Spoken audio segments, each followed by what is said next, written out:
Okay, so I'm working on the ceilings. Hopefully this comes out good. You can see it. So down here, these frames are, these parts are what will hold the flooring. And if you remember, my flooring I wanted below and the top of the stringers. So that's why I made these. And these are all level. And so the ceiling, this is the backer board, 6mm ply. And then what I'm going to use is 6mm lumber. And it'll be glued, epoxy to this backer board. And I'm going to use the same nylon nails with my pneumatic nailer that I did for the top sides. What I've got is, these are 6mm spacers because I want the finished pieces to be basically 6mm above these floor supports. And then what I'm going to do is have, that way I want them down below because I'm going to use 1/2" plywood for the flooring, 12mm, and I want the flooring to basically, I guess, lap up or whatever. It'll be, so the ceiling will be here, and then the flooring will come and basically be cut to go right up close to this edge, because I want to be able to remove the flooring if need be, and then if need be, I'll be able to remove the ceilings. So that's why I'm doing it that way. So I've got these 6mm spacers. So then when I have the wood, I've got these pieces here. I'll show you this bottom piece down like this. And I've got plastic down here because I want to epoxy these in place with this curve.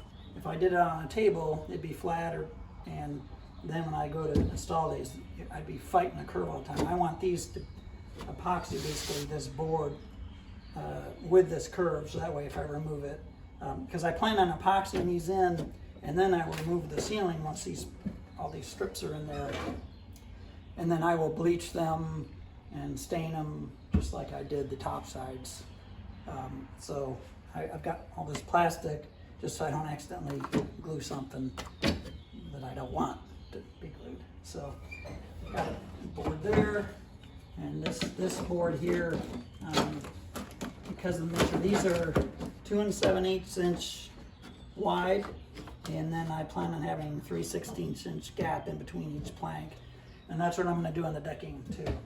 So I've got these on, adjust this plastic a little bit, and so I've got that, and then I've got this piece cut here, and I had to work around the gussets here and there, of course, and then up there. So I've got this piece, the cutouts, so this will fit down here like this, and then I got to make some kind of 3/16 inch spacers, or I might buy spacers for like tiling or something. I'm not sure because I don't need very many. That is what I plan on doing, and let's see what else. I can't think of anything else at this point.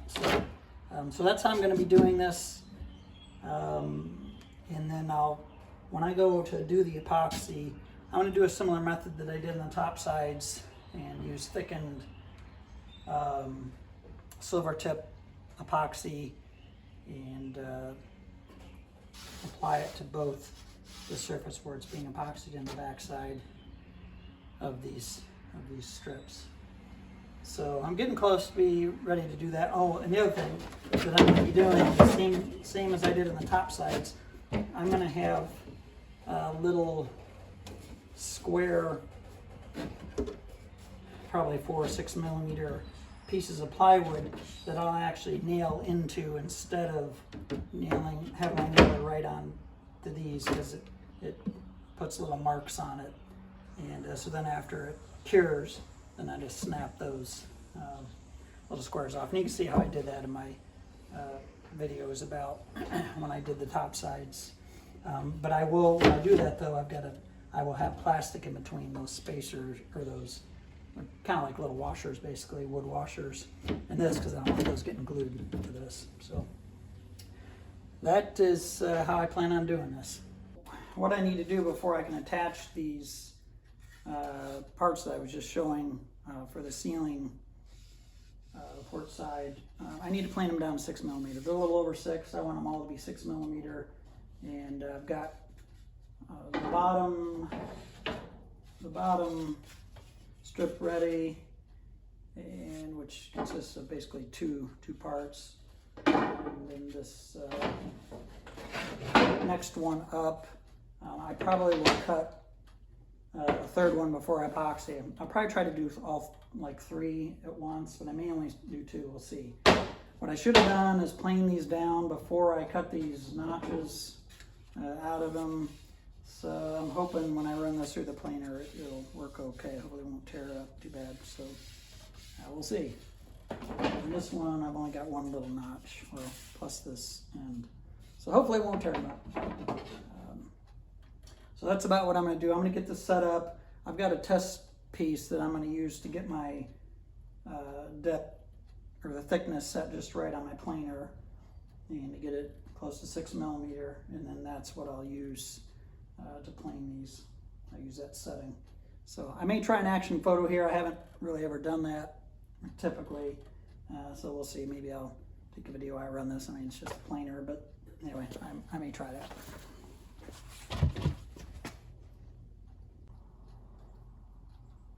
So the setup that I have, you can see my dust collection hose. This planer has a nice dust collection output, and I hook it up to my dust collector, and it does a really good job of sucking up all the dust. And then when I run this planer, I run my planer and I'm running this dust collector, I use earplugs and earmuffs because this thing is really loud. So I recommend you do that as well. Of course, safety glasses. Okay, so I got the thickness set on my planer with a test piece. And so now, obviously, also with my setup, you can see it's not ideal. I'm in the third stall in my garage, so when I use this planer, it's so heavy, it weighs like 92 pounds. I do it on the floor instead of setting up tables and things like that, so it actually works fairly well. But it is kind of a pain now because I got to crawl around it and stuff. But so I'm going to go ahead and I'm going to plane one piece here, and then the other two, though, I probably won't video that, but we'll see, maybe one of them. And I check with my calipers too. I always check the thickness of my calipers. That's how I set the thickness, and I check my pieces. So we'll do this here.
planed off now.